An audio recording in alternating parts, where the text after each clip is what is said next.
Joseph നടത്തിയ പദയാത്രയിലേക്ക് നമ്മുടെ ഈ പ്രദേശത്തുള്ള എല്ലാവരും തന്നെ അണിചേർന്നതാണ്. സാധാരണക്കാരന് വേണ്ടി നിലകൊള്ളുന്ന ഒരാളായിട്ട് തോന്നിയിട്ടുണ്ടോ ജിജി ജോസഫിനെ? അതുകൊണ്ടാണല്ലോ സാധാരണക്കാരുടെ പ്രശ്നങ്ങളിലേക്ക് ഇറങ്ങി വരുന്നത്. അല്ലാത്തവർക്ക് ഒരിക്കലും സാധാരണക്കാരുടെ പ്രശ്നത്തിലൂടെ ഇറങ്ങി വരാൻ കഴിയില്ലല്ലോ. ജിജി ജോസഫ് ന്യൂനപക്ഷ മോർച്ചയുടെ സംസ്ഥാന പ്രസിഡന്റാണ്. പുള്ളിനെ ഞാൻ ആദ്യമായിട്ട് കാണുന്നത് ഒരു 8 മാസങ്ങൾക്ക് മുന്നേ. ഞങ്ങളന്ന് ഇവിടെ നിരാഹാരം തുടങ്ങിയിട്ടില്ല. ഈ സംഭവം എങ്ങനെയോ അറിഞ്ഞ് കുറേ ജനങ്ങൾ ഇവിടെ ഈ വക്കപ്പിൻ്റെ പിടിയിൽ പെട്ടിരിക്കുകയാണ്. അതെന്താണെന്ന് അറിയാൻ അദ്ദേഹം ഡാനി അവർ കുറച്ച് ആൾക്കാർ ഇവിടെ വരികയും കാര്യങ്ങളെല്ലാം അറിയുകയും അന്ന് മുതൽ ഈ മണ്ണിൻ്റെ ഒരാളായി മാറുകയും പല ചാനൽ ചർച്ചയിൽ പോലും എന്നോട് പല ചാനലുകാർ വിളിച്ച് ചോദിക്കാറുണ്ട്, ആരാണത്, കടപ്പുറത്ത് എവിടെയാണ് പുള്ളി താമസിക്കുന്നത്, ബീച്ചിൽ എവിടെ താമസിക്കുന്നത് എന്ന്. അവരെല്ലാം ധാരണ സംസാരം ആ രീതിയിലാണ്. ഞങ്ങളുടെ കുടുംബം, ഞങ്ങളുടെ നാട്, ഞങ്ങളുടെ വീട് എന്ന് സംസാരിക്കുമ്പോൾ ചാനലുകാർ ധരിക്കുന്നത് ഇവിടുത്തെ ഒരു വീട്ടുകാരനാണെന്നാണ്. ഇന്ന് വരെ ഏതെല്ലാം സമരങ്ങൾ ഇവിടെ നടന്നിട്ടുണ്ടോ, എപ്പോഴൊക്കെ എത്തിപ്പെടാൻ പറ്റിയിട്ടുണ്ടോ, ഡൽഹിയിൽ ഞങ്ങൾക്ക് വേണ്ട സഹായങ്ങൾ ചെയ്തിട്ടുണ്ടോ, എല്ലാം ജിജി ജോസഫ് സാറും കൂട്ടരും ഞങ്ങൾക്ക് ചെയ്തു തന്നിട്ടുണ്ട്. അദ്ദേഹത്തിന് ഞങ്ങളെന്നും കടപ്പുറത്തുള്ള ജനങ്ങൾ കടപ്പെട്ടിരിക്കും എന്നുള്ളതിൽ ഒരു സംശയവുമില്ല. നമസ്കാരം. മുനമ്പം സമരവുമായി ബന്ധപ്പെട്ടുകൊണ്ട് ഒരുപാട് ദിവസങ്ങൾ അവിടെയുള്ള സാധാരണക്കാർക്കൊപ്പം അവരുടെ പ്രശ്നങ്ങൾ കൃത്യമായിട്ട് മനസ്സിലാക്കി ഇത് പൊതുസമൂഹത്തിന്റെ മുന്നിലേക്ക് വലിയ രീതിയിലൊരു വിഷയമാക്കി കൊണ്ടുവരാൻ BJPയുടെ അതോടൊപ്പം തന്നെ അവിടെ മുനമ്പം ജനതയ്ക്ക് ഇടയിലും ഒരു പാലമായിട്ട് പ്രവർത്തിച്ച അന്നത്തെ BJPയുടെ തന്നെ ന്യൂനപക്ഷ മോർച്ച സംസ്ഥാന അധ്യക്ഷനായിട്ടുള്ള ശ്രീ ജിജി ജോസഫ്, അദ്ദേഹത്തിൻ്റെ ആ ഒരു സമയത്തുള്ള പ്രവർത്തന വിഷയങ്ങൾ അല്ലെങ്കിൽ ഏത് തരത്തിലേക്ക് ഏതെല്ലാം പ്രതിസന്ധികൾ ഉണ്ടായിരുന്നു മുനമ്പത്തെ ജനങ്ങളുടെ ഇടയിൽ കൃത്യമായിട്ടുള്ള വിഷയങ്ങൾ ബോധ്യപ്പെടുത്താൻ അതിനുവേണ്ടി എന്തെല്ലാം കാര്യങ്ങൾ ചെയ്തു എന്നുള്ളത് ഈ ഒരു സമയത്ത് അദ്ദേഹം നമ്മുടെ മുന്നിലേക്ക് അവതരിപ്പിക്കാനായിട്ട് ഇവിടെ നമ്മുടെ കൂടെയുണ്ട്. അപ്പോൾ അദ്ദേഹത്തോട് തന്നെ നമ്മൾക്ക് ചോദിച്ച് മനസ്സിലാക്കാം. കേരളം കണ്ടിട്ടുള്ള അല്ലെങ്കിൽ ഏറ്റവും വലിയൊരു സമരമായിട്ട് മുനമ്പം ജനതയുടെ ആ ഒരു സമരം മാറിയതും ഇതുകൊണ്ട് തന്നെയാണ്. ചേട്ടാ നമസ്കാരം. നമസ്കാരം. ചേട്ടാ, ഇപ്പോൾ മുനമ്പം സമരവുമായി ബന്ധപ്പെട്ടുകൊണ്ട് യഥാർത്ഥത്തിൽ അവിടുത്തെ സാധാരണക്കാരായിട്ടുള്ള ജനങ്ങളിടയിൽ അല്ലെങ്കിൽ സഭാവിശ്വാസികൾ എന്നൊക്കെ നമുക്ക് പൂർണ്ണമായിട്ട് പറയാൻ സാധിക്കുന്ന ഒരു അവസ്ഥ കൂടി അവിടെ ഉണ്ടായിരുന്നു. അപ്പോൾ അവരെയൊക്കെ ഈ ഒരു BJP പറയുന്നത് ശരിയാണ് എന്നുള്ളത് അവിടുത്തെ ജനങ്ങളുടെ ഇടയിലേക്ക് കൃത്യമായിട്ട് എത്തിക്കാനായിട്ട് ചേട്ടനെ പോലെയുള്ള ആളുകളുടെ ഒരു വലിയ രീതിയിലൊരു പ്രവർത്തനം അനുകൂലമായിട്ടുണ്ടായിരുന്നു. അത് ഇപ്പോൾ കേരളത്തിലെ ക്രൈസ്തവ സമൂഹത്തിൻ്റെ ഇടയിൽ ആ ഒരു ചിന്താഗതി അല്ലെങ്കിൽ അങ്ങനെ ഒരു മുനമ്പം സമരവുമായി ബന്ധപ്പെട്ടുള്ള ആ ഒരു പ്രവർത്തനം വലിയ മാറ്റങ്ങൾ ഉണ്ടാക്കിയിട്ടുണ്ട്. തീർച്ചയായിട്ടും. അന്ന് നമ്മൾ അവിടെ ആദ്യമായി ചെല്ലുന്ന സമയത്ത് പള്ളിയിലുള്ള ഇടവക വികാരിയും മറ്റേ മുനമ്പം സമരസമിതിയുടെ ചെയർമാൻ, കൺവീനറും എല്ലാവരും വലിയൊരു സംശയത്തോടുകൂടി തന്നെയാണ് അവർ നമ്മളെ കണ്ടത്. ഇതുമായി ബന്ധപ്പെട്ട് സംസാരിക്കുന്ന സമയത്തും നമ്മൾ ഈ സമരം ഏറ്റെടുക്കാം എന്ന് പറയുന്ന സമയത്തും മറ്റൊരു രാഷ്ട്രീയ പ്രസ്ഥാനവും അവിടെ ഇല്ല, വേറെ ആരും ഏറ്റെടുക്കാനില്ല, ഇവർ വരുന്നത് എന്തുദ്ദേശത്തോടു കൂടിയിട്ടാണ് എന്നെല്ലാം വളരെ സംശയത്തോടു തന്നെയാണ് നമ്മളെ കണ്ടതും. അത് ആദ്യമായിട്ട് അച്ഛനോട് ഞാനിത് പറയുന്ന സമയത്ത് ഞാൻ പിതാവിനോട് ചോദിക്കട്ടെ എന്ന് പറയുകയും നമുക്കത് പിന്നീടാവാം എന്ന് പറയുകയും അങ്ങനെ മാറ്റി വിടുകയും ചെയ്തു. കാര്യം അവർക്ക് നമ്മളിലൊരു വിശ്വാസം ഉണ്ടായിരുന്നില്ല, നമ്മൾ കൂടെ നിൽക്കുന്നതാണോ, നമ്മൾ ഇത് എന്തിനു വേണ്ടിയിട്ടാണ് ഇവിടെ എത്തിയത് എന്നുള്ളതിനെ കുറിച്ചൊക്കെ അവർക്ക് സംശയം ഉണ്ടായിരുന്നു.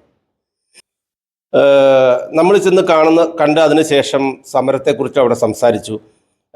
പിന്നെ ആ സമരം ഞങ്ങളുടെ ഒരു ഐക്യം ഊട്ടിയുറപ്പിക്കുന്നതിന് വേണ്ടി എല്ലാ രാഷ്ട്രീയ പാർട്ടികളെയും കൂട്ടി ഒരു സമരം നടത്താമെന്ന് പറയുന്നു. ആ സമരം മഞ്ചി സ്ക്വയറിൽ നടത്തുന്ന സമയത്തും ഞങ്ങൾ BJPയിലെ ഒരാളെ മാത്രമേ എൻ്റെ അകത്ത് വിളിച്ചിട്ടുള്ളൂ, ഒറ്റ ഒരാളെ മാത്രമേ വിളിച്ചു. അത് ഞാനാണ് എൻ്റെ അകത്ത് പങ്കെടുത്തത്. ബാക്കി രാഷ്ട്രീയ പാർട്ടിയിലെ 1-2 ആളുകൾ വെച്ച് അതിൻ്റെ അകത്ത് ഉണ്ടായിരുന്നു. MP ഉണ്ടായിരുന്നു. MP മണിപ്പൂരിനെ കുറിച്ച് സംസാരിക്കുന്നു, സംഘപരിവാറിൻ്റെ അജണ്ടയെക്കുറിച്ച് സംസാരിക്കുന്നു. ഈ വിഷയത്തെക്കുറിച്ച് മാത്രം MP സംസാരിക്കുന്നില്ല. അങ്ങനെയാണ് ഞാൻ ആ വേദിയിലിരുന്ന് ഞങ്ങളുടെ സംസ്ഥാന പ്രസിഡന്റ് ശ്രീ K. സുരേന്ദ്രൻജിയോട് മെസ്സേജ് അയച്ച് ചോദിക്കുകയും അദ്ദേഹമാണ് അവിടെ വെച്ച് പറയുന്നത്, വഖഫ് ബോർഡിലേക്ക് മാർച്ച് നിശ്ചയിച്ചോ, ഒരു ഡേറ്റ് വെച്ച് തീരുമാനിച്ച് നിശ്ചയിച്ചോ, ആ ഡേറ്റ് എനിക്ക് മെസ്സേജ് ഇട്ട് തരികയും ചെയ്തു. അങ്ങനെയാണ് ആ വേദിയിൽ വെച്ച് ഞാൻ ആ വഖഫ് ബോർഡിലേക്കുള്ള മാർച്ച് തീരുമാനിക്കുന്നത്, അവിടെ അനൗൺസ് ചെയ്യുന്നത്. വഖഫ് ബോർഡ് മാർച്ച് നടന്നതോട് കൂടിയിട്ടാണ് ഈ മുനമ്പൻ ജനതയ്ക്കുള്ളിൽ ഒരു ആത്മവിശ്വാസം ഉണ്ട്. അന്ന് ഈ സമരത്തിൽ ഒരുപാട് ആളുകൾ മുനമ്പത്ത് നിന്ന് വന്നിട്ടുണ്ടായിരുന്നു. മുനമ്പത്തെ എല്ലാ കുടുംബത്തിൽ നിന്നുള്ള ആളുകൾ അവർ പ്ലക്കാർഡുമായിട്ട് തന്നെ അവർ അവിടെ നിന്ന് വന്നു. ആ സമരം വലിയ വിജയമായി.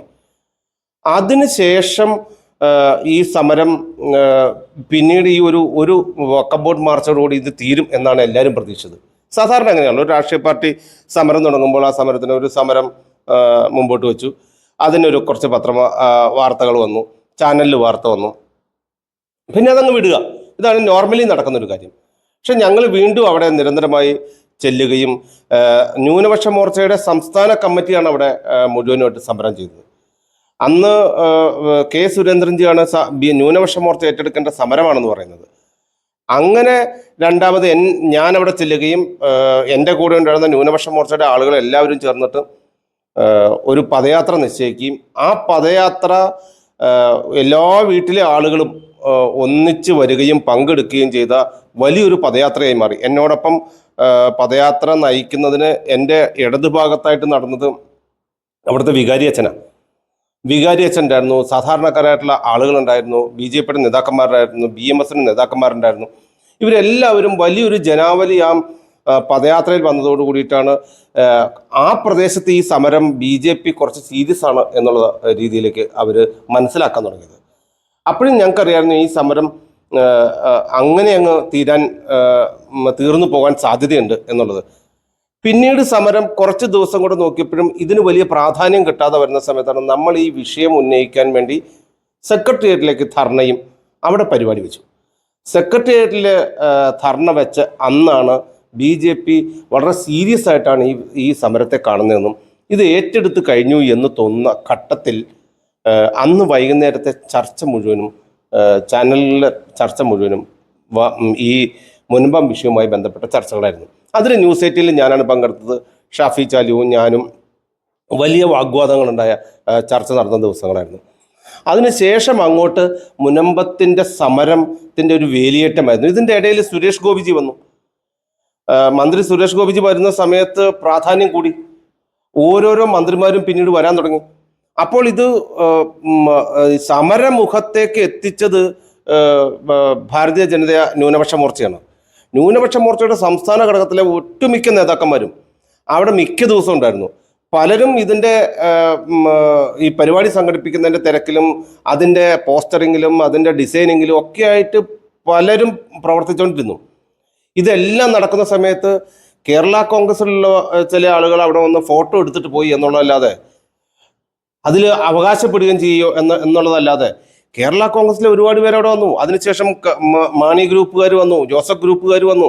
ഇവർക്കെല്ലാം ഇതൊരു ക്രൈസ്തവ വിഷയമാണ് എന്ന് തിരിച്ചറിവുണ്ടായി. എന്നാൽ ഇതിൻ്റെ അകത്തോട്ട് പിടിക്കാൻ പറ്റുമോ അതുമില്ല എന്ന സ്ഥിതിയിലായ സമയത്തും ഫോട്ടോഷൂട്ട് നടത്താൻ കേരള കോൺഗ്രസിലെ ധാരാളം ആളുകൾ അവിടെ വരികയും അത് നടത്തി പോവുകയും ചെയ്തു. പിന്നീട് വഖഫ് ബില്ല് പാസ്സായതിനു ശേഷം ജോസ് കെ മാണിയെ പോലുള്ള ആളുകൾ ഇതിൻ്റെ അകത്ത് പല വിധത്തിലുള്ള അവകാശവാദങ്ങളും ഉന്നയിച്ചു. പൊതുവെ കേരള കോൺഗ്രസ്സുകാർ അങ്ങനെയാണല്ലോ, ചെറിയ എന്തെങ്കിലും കാര്യങ്ങൾ ചെയ്യും, എല്ലാം അവകാശപ്പെടുകയും ചെയ്യുന്ന ആളുകളാണ്. ഇതിൻ്റെ മുഴുവൻ അവകാശവാദവും ഇതിൽ ഞാൻ പകുതി പിന്തുണച്ചു എന്ന് പറയുകയും ഞാൻ അതിൻ്റെ അകത്ത് അമുസ്ലിങ്ങളായിട്ടുള്ള ആളുകളെ പ്രവേശിപ്പിക്കണം എന്നുള്ള ഘട്ടം വന്നപ്പോൾ മാത്രമാണ് ഞാൻ എതിർത്ത് എന്നൊക്കെ കേരള കോൺഗ്രസ് നേതാക്കന്മാർ പിന്നീട് ഞങ്ങൾ അതുകൊണ്ടാണ് നിലപാടെടുത്തത് എന്നെല്ലാം പറയുകയും ചെയ്തു. കാരണം ഈ സമരം ഒരു ജെന്യുവിൻ സമരമാണെന്ന് എല്ലാവർക്കും അറിയാം. 610 കുടുംബത്തിൻ്റെ ജീവനോപാധിയായിട്ടുള്ള അവർക്ക് കയറി കിടക്കാനുള്ള സ്ഥലത്തിൻ്റെ പ്രശ്നമാണ്. ആ പ്രശ്നം ലാഘവത്തോടു കൂടി എടുത്തതിൽ ക്രൈസ്തവ സഭയ്ക്ക്, കേരളത്തിലുള്ള ക്രൈസ്തവ സഭയ്ക്ക് അങ്ങേയറ്റം ഈ ഇടത് വലത് മുന്നണികളോട് പ്രശ്നമുണ്ട്. അത് തുടക്കത്തിൽ ഒരു പരിധിവരെ ഞങ്ങളെ സംശയിച്ചോ അല്ലെങ്കിൽ ഞങ്ങളെ കുറച്ച് അകറ്റി നിർത്തിയൊക്കെ ആയിട്ടാണ് ചിന്തിച്ചു എങ്കിലും അതിന് ഞാൻ അവർ തെറ്റൊന്നും പറയുന്നില്ല. കാര്യം അവർക്ക് പരിചിതമായൊരു പാർട്ടിയല്ല BJP. അവരുടെ ജീവിതത്തിൽ BJP എന്ന് പറയുന്നത് ചുരുക്കം ഏതെങ്കിലും ചില സമയങ്ങളിൽ കേട്ടുകേൾവി മാത്രമുള്ളൊരു പാർട്ടിയായി നിൽക്കുന്നു. അടുത്തറിയാൻ കഴിയാത്ത ജനതയാണ് അവർ. ഞങ്ങളെ അടുത്തറിഞ്ഞപ്പോൾ അതിൽ മാറ്റം ഉണ്ടായി. ഞങ്ങൾ ഇങ്ങനെ സത്യസന്ധമായിട്ടാണ് പ്രവർത്തിക്കുന്നതെന്ന് അറിഞ്ഞപ്പോൾ അതിന് കേരളത്തിലുള്ള ക്രൈസ്തവ സഭയ്ക്കിടയിൽ മാറ്റം ഉണ്ടായി. ആ മാറ്റം ഇപ്പോഴും പ്രതിഫലിക്കുന്നു എന്ന് തന്നെയാണ് ഞാൻ വിശ്വസിക്കുന്നത്. ഇപ്പോൾ ഈ ഒരു സമരവുമായി ബന്ധപ്പെട്ടുകൊണ്ട് നിരവധി ക്രിസ്ത്യൻ വിശ്വാസികൾ BJP-യിൽ അംഗത്വം സ്വീകരിച്ച് വന്നിരുന്നു. അത് മുനമ്പത്ത് BJP ഈ പറയുന്ന വാർഡിൽ, ഈ മുനമ്പം സമരം നടക്കുന്ന വാർഡിൽ ഒരാൾ പോലും BJP-ക്ക് ഇല്ല എന്നുള്ളത് അങ്ങനെയുള്ള ഒരു സിറ്റുവേഷനുള്ളൊരു സ്ഥലമാണ്. അവിടെ പോലും BJP-ക്ക് ഇന്ന് നിരവധി ആളുകളുണ്ട്. അവിടെ ആ ഒരു വാർഡ് BJP വിജയിക്കാൻ പറ്റുന്ന സാഹചര്യം പോലും എത്തി നിൽക്കുന്നു. അവിടുത്തെ ക്രിസ്ത്യൻ വിശ്വാസികൾ BJP-ക്കൊപ്പം ചേരുന്നു. ഇതൊരു വളരെ കേരളത്തിൻ്റെ ഒരു ചരിത്രം നോക്കിക്കഴിഞ്ഞാൽ ക്രിസ്ത്യൻ സമൂഹത്തിൻ്റെ ഇടയിലേക്ക് BJP-ക്ക് എത്തിച്ചേരാനും ആ ഒരു വിശ്വാസ്യത ഉറപ്പിക്കാനും പറ്റിയൊരു ഗംഭീര സമരം തന്നെയായിരുന്നു അല്ലേ? അല്ല, ഇതിൻ്റെ അകത്ത് ഇപ്പം ഈ പറഞ്ഞ പോലെ അവിടെ ധാരാളം ആളുകൾ വരികയൊക്കെ ചെയ്തു. പക്ഷെ വാർഡ് വിജയിക്കും ഇലക്ഷൻ ഓറിയൻറ്റഡ് ആയിട്ട് ഞങ്ങൾ ഇതിനെ കണ്ടിട്ടില്ല. വാർഡിൽ സ്ഥാനാർത്ഥി നിർത്തണം, അല്ലെങ്കിൽ ബ്ലോക്ക് പഞ്ചായത്തിൽ കുറച്ച് വോട്ട് കിട്ടും, ജില്ലാ പഞ്ചായത്തിൽ കുറച്ച് വോട്ട് കിട്ടും, ഇങ്ങനെയൊന്നും ഇതിനെ കാണേണ്ട ആവശ്യമില്ലെന്ന് എൻ്റെ അഭിപ്രായം. കാരണം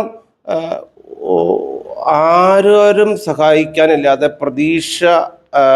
പ്രതീക്ഷയോടുകൂടി നോക്കിക്കൊണ്ടിരുന്ന രാഷ്ട്രീയ പാർട്ടികൾ മുഴുവൻ കൈയൊഴിയുന്ന സമയത്ത് നമുക്കവരെ സഹായിക്കാൻ കഴിയും. അത് തന്നെ എലക്ഷൻ ഓറിയൻറ്റഡ് ആയിട്ട് അതിനെ കണക്ട് ചെയ്യണമെന്ന് എനിക്ക് അഭിപ്രായമില്ല. പക്ഷെ വലിയൊരു മാറ്റം ഉണ്ടായി. എന്നെപ്പോലും അവിടെ നിരന്തരമായി പ്രവർത്തിച്ചുകൊണ്ടിരുന്ന ധാരാളം പേരുണ്ട്. ഇപ്പോൾ സംസ്ഥാന സെക്രട്ടറി ആയിരുന്ന ഡെന്നി, അതുപോലെ ഇപ്പോഴത്തെ ജില്ലാ പ്രസിഡൻ്റായിട്ടുള്ള ജെയ്സൺ തുടങ്ങി ധാരാളം ആളുകൾ അവിടെ നിരന്തരം വന്നുകൊണ്ടിരുന്നതാണ്. വന്ന് വിനോദ് വർഗീസ് എന്ന് പറഞ്ഞാൽ എറണാകുളം ജില്ലയുടെ അന്നത്തെ ന്യൂനപക്ഷ മോർച്ച പ്രസിഡൻ്റൊക്കെ അതിശക്തമായി അതിൻ്റെ കൂടെ ഉണ്ടായിരുന്നു. വളരെ അധികം നേരം ഇവിടുന്ന് അങ്ങോട്ട് പോവുകയും അവരെ കാണാൻ പോവുകയും അവരോട് സംസാരിക്കുകയും, നമ്മൾ ഈ സമരത്തിൻ്റെ ദിനങ്ങളിൽ മാത്രമാണല്ലോ നമ്മൾ ഇവരെ കണ്ടു എന്ന് പറയുന്നത്. അത് ക്യാമറ വരുന്ന സമയത്ത് കണ്ടു എന്ന് പറയുന്നതേ ഉള്ളൂ. ക്യാമറ ഇല്ലാത്തപ്പോൾ എത്രയോ പ്രാവശ്യം ഇവിടുന്ന് യാത്ര ചെയ്ത് അവിടെ പോയിട്ടുണ്ട്. അവരുടെ പ്രശ്നങ്ങളെക്കുറിച്ച് അടുത്തറിയാൻ ശ്രമിച്ചിട്ടില്ല പല രാഷ്ട്രീയ പ്രസ്ഥാനങ്ങളും എന്നുള്ളതാണ്. വോട്ട് ബാങ്ക് മാത്രമായിട്ട് അവരെ കൊണ്ട് എങ്ങനെ വന്നാലും ഞങ്ങൾക്ക് വോട്ട് ചെയ്യും എന്ന ഒരു ധാർഷ്ട്യമാണ് രാഷ്ട്രീയ പാർട്ടികൾ അവിടെ വെച്ച് പുലർത്തിയത്. അത് തന്നെയാണ് കുറേ അധികം ആളുകൾ ഇപ്പോൾ അവിടെ പുലർത്തിക്കൊണ്ട് പോരുന്നതും. ഞങ്ങൾ അവിടെ ചെല്ലുമ്പോൾ ഒരിക്കലും രാജീവ് ചന്ദ്രശേഖർജി വരുന്ന ദിവസം അവിടെ 50 പേര് മെമ്പർഷിപ്പ് എടുക്കും എന്നൊന്നും ഞങ്ങൾക്ക് വിചാരമില്ല. ഞങ്ങൾ മെമ്പർഷിപ്പ് എടുക്കാൻ താല്പര്യമുള്ളവരുണ്ടെങ്കിൽ രാജീവ്ജി വരുമ്പോൾ മെമ്പർഷിപ്പ് എടുക്കാം എന്ന് പറഞ്ഞതേ ഉള്ളൂ. ആദ്യത്തെ ദിവസം എനിക്ക് വന്ന ലിസ്റ്റ് 15 പേരുടെ ലിസ്റ്റാണ്. തലേ ദിവസം രാത്രി. കുറച്ച് കഴിഞ്ഞപ്പോൾ അത് 25 പിന്നെ അത് 30 പിന്നെ അത് 50 പിന്നെ അത് 70 അങ്ങനെ ധാരാളം ആളുകൾ അങ്ങ് വന്ന് മെമ്പർഷിപ്പ് എടുത്ത് പാർട്ടിയെ ചേർത്ത് പിടിച്ചു. പാർട്ടിയെ ചേർത്ത് പിടിച്ചത് അവർക്ക് ഞങ്ങൾ പ്രത്യേകിച്ചൊന്നും കൊടുത്തിട്ടില്ല. അവർക്ക് ഞങ്ങൾ ആത്മാർത്ഥമായി മനസ്സറിഞ്ഞുള്ള ഹൃദയം കൊണ്ടുള്ള ബന്ധവും ആ ബന്ധത്തിൽ അവരോടൊപ്പം നിന്നു എന്നുള്ളതാണ് അവർ ഞങ്ങളോടൊപ്പം നിൽക്കാൻ കാരണം.